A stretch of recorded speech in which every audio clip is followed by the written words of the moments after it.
Hi, boys and girls. I hope everyone's having a great Tuesday. Mrs. Hooker here, and I wanted to drop you guys another read aloud from our book, The Unteachables.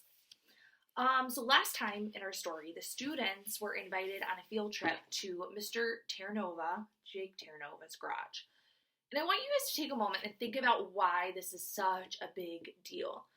Jake Terranova was the student who Mr. Kermit couldn't stand because of the whole cheating scandal. So this is kind of a big deal for Mr. Kermit to take his students here and try to make amends with Mr. Terranova. So where we're at in the story, they're on the field trip at the car dealership, and we are from Kiana's point of view, okay? So sit back, relax, and enjoy our reading of The Unteachables. It's hard to get a handle on what Ribbit thinks of all this. On one hand, it's obvious that he can't stand his former student because of what happened in the past. On the other, that must have been forever ago. Mr. Terranova was a 7th grader, even younger than we are. He's an adult now, running a big business, and he's trying to make amends. Why can't Mr. Kermit see that? We brought bag lunches, but Mr. Terranova ordered pizza for everybody in the dealership dining room. Only Ribbit turns him down. Like anything from his old nemesis would turn to poison as soon as it enters his mouth. The employees are really friendly, and we get to ask them questions.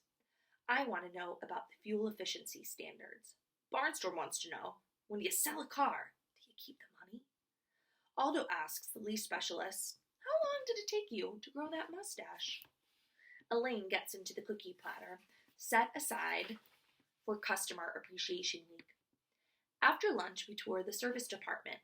That's where the field trip really starts to get good. Motor vehicles are such a huge part of life, especially in Los Angeles, where you have to drive pretty much everywhere. People take it for granted that their cars will work, like they're powered by some kind of magic. How often do we ever take a peek under the hood at the machinery that makes it happen?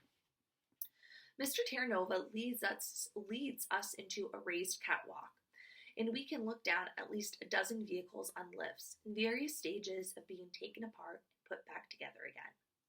The noise is a cacophony of revving engines, tools, and the clang of metal on metal.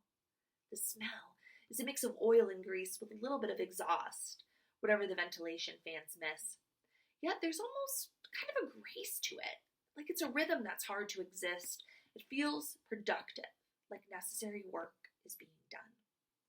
Parker is practically drooling, and even Aldo is leaning over the railing, fascinated. It's the first time I've ever seen him interested in something, and he looks older, more mature. Mateo is babbling on about how the shop reminds him of the engine room of the USS Enterprise on Star Trek. Raheem is sketching furiously on a napkin from the lunchroom. Elaine is watching in rapt attention while double-fisting stolen cookies from her jacket pocket. Suddenly, she clutches the rail in distress. For a second, I wonder if she's trying to hype her reputation by ripping it free from the catwalk.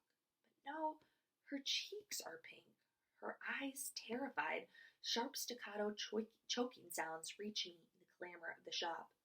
Mr. Kermit pounds on her back, but no avail. I run up behind Elaine, and I reach around her to perform the Heimlich maneuver, positioning my hands below the ribcage like they told us in life-saving class back in California.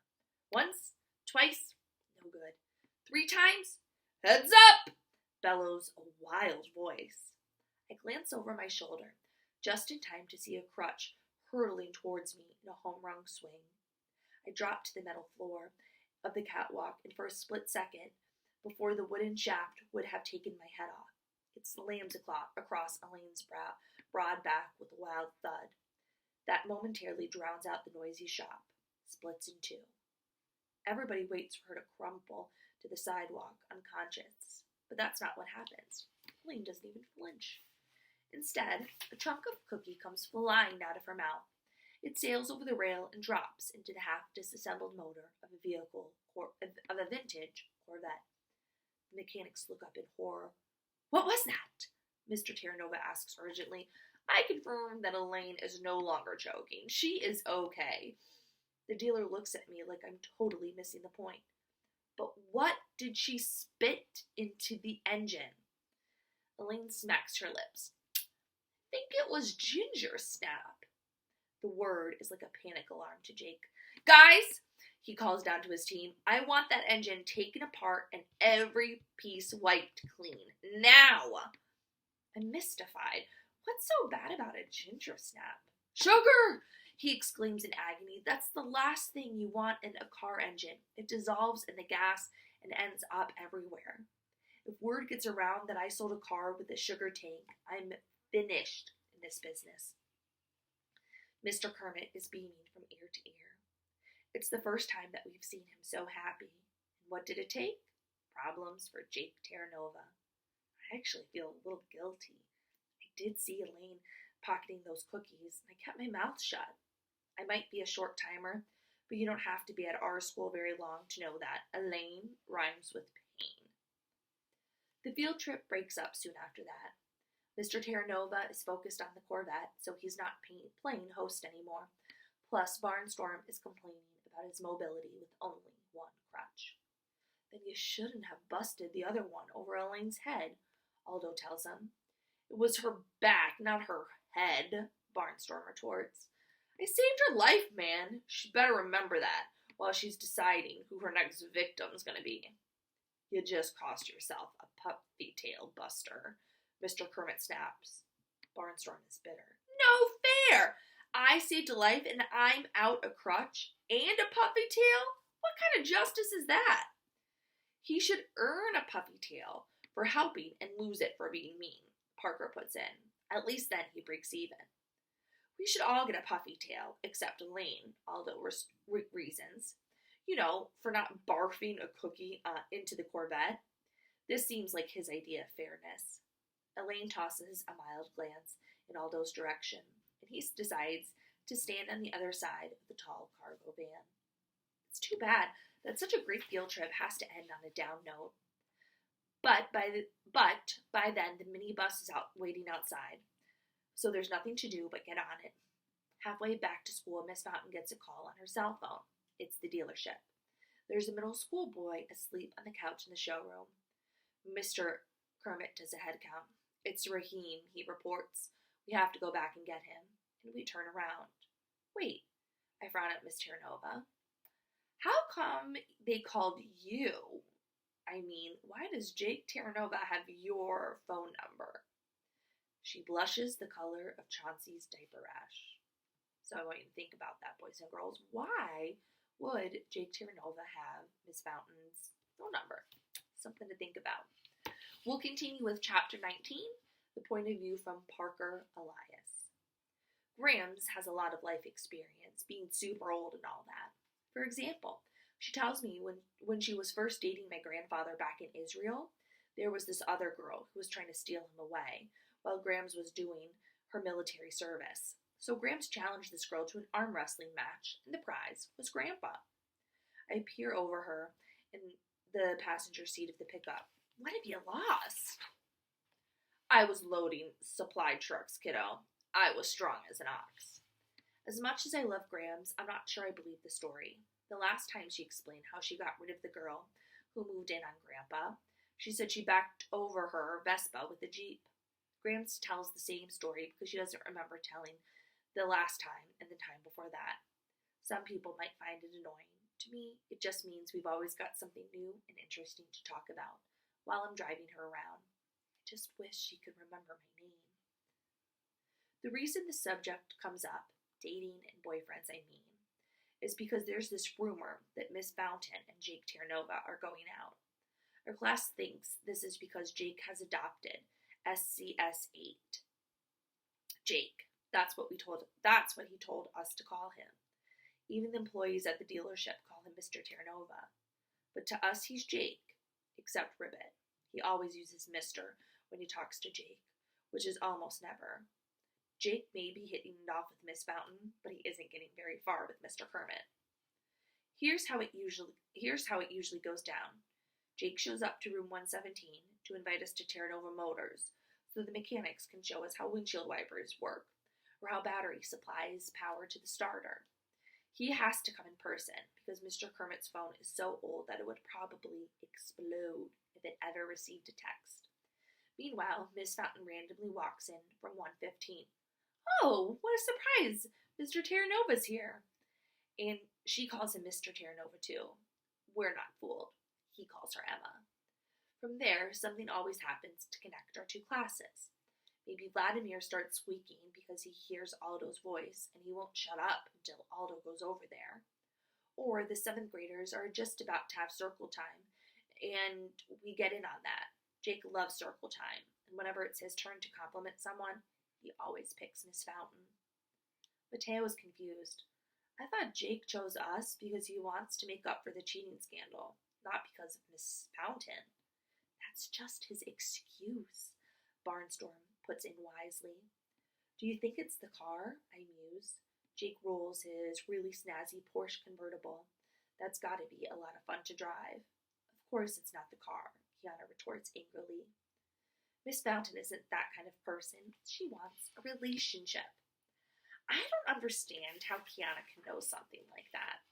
But whatever the reason, life is definitely better since Jake started hanging around. Everybody loves him, even Aldo, and Aldo hates everybody. Jake's more like another kid than an adult, but a kid who has a dream life with tons of money and no adults telling him what to do. He talks to me about cars, to Barnstorm about sports, to Mateo about Games of Thrones. He talks to Elaine. I guess car dealers don't worry about getting headbutted downstairs or tossed into garbage dumpsters. He talks to Kiana about practically everything. He asks Raheem's opinion about art for the new ads for Terranova Motors, and Raheem never so much yawns when he's around. The only person that Jake can't schmooze is Mr. Kermit, our teacher. Our teacher isn't quite mean to him most of the time. He just ignores Jake, the way he used to ignore us. When Mr. Kermit's old car broke down, he has it towed all the way across town, even though Jake offers to fix it for free. Ribbit would rather pay a lot of money than accept a favor from his old enemy. Whatever the reason, Jake has started hanging around. The trips to Terranova Motors are amazing. At first, the service staff aren't too thrilled to see Elaine because of what happened with the cookie. But then the compressor system conks out, and Elaine's the only one who can loosen a stripped bolt using a hand wrench. All the mechanics stop what they're doing and applaud. Kid, that was something! The service chief exclaims admiringly. If the lift system loses power, we can count on you to pick up cars on your shoulder. It's the first time I've ever seen Elaine blush, I'll admit. I'll bet the kid she headbutted down the stairs wouldn't think it's so funny that an 8th grade girl is stronger than a shop full of adult mechanics. At first, the mechanics just talk and show us stuff, but pretty soon we're doing real work. Jake guides my hand as I fit a new hose into the radiator of the Jeep Cherokee.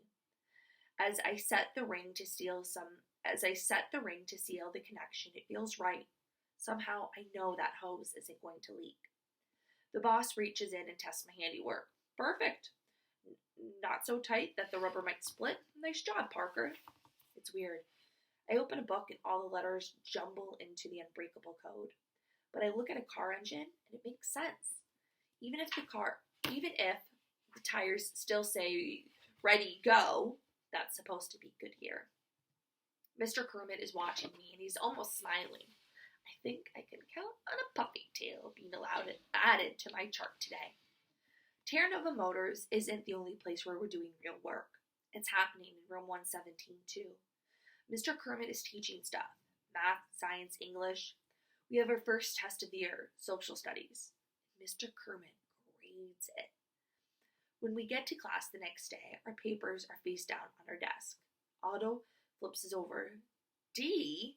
Ribbit never gave tests before. Now he's throwing D's around? Barnstorm laughs in his face. It isn't Ribbit's fault. You're not smart. He examines his own paperwork. The word incomplete is written on the top. What?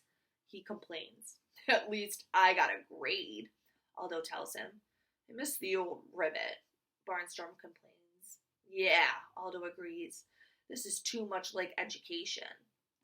I get an incomplete too, mostly because I finish only 7 of the 20 questions. But I blink, 7 check marks down the page, which means whatever I did, I aced.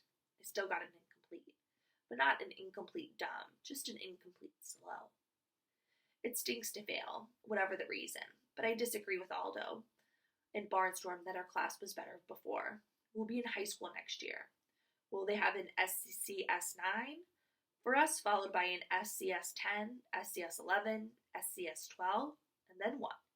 Sooner or later, something has to change. I might as well start now. I take my seat. I catch a glimpse of the test paper on Elaine's desk. I shake my head. I must be reading it wrong. That's what I do. On the other hand, how do you scramble a single letter? If I didn't know better, I'd swear Elaine rhymes with pain. Just pulled off an A. And that's where we will stop today, boys and girls. So, something I want you guys to think about. How do you think going to Terra Nova Motors is helping the students? So think about what, in the beginning of our story, when we were reading it, how the students acted and what they felt like about school.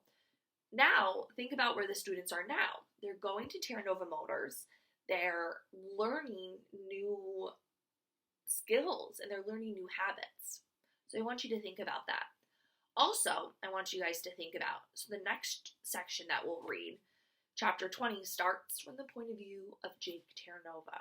So this is the first time we will be hearing really from Jake and his side and his point of view. So think about that, boys and girls. All right, that's where we will end today. I hope you guys have a terrific Tuesday. I miss you guys so much, and stay tuned tomorrow for the next part of the Unteachables. Have a good day, guys. Bye.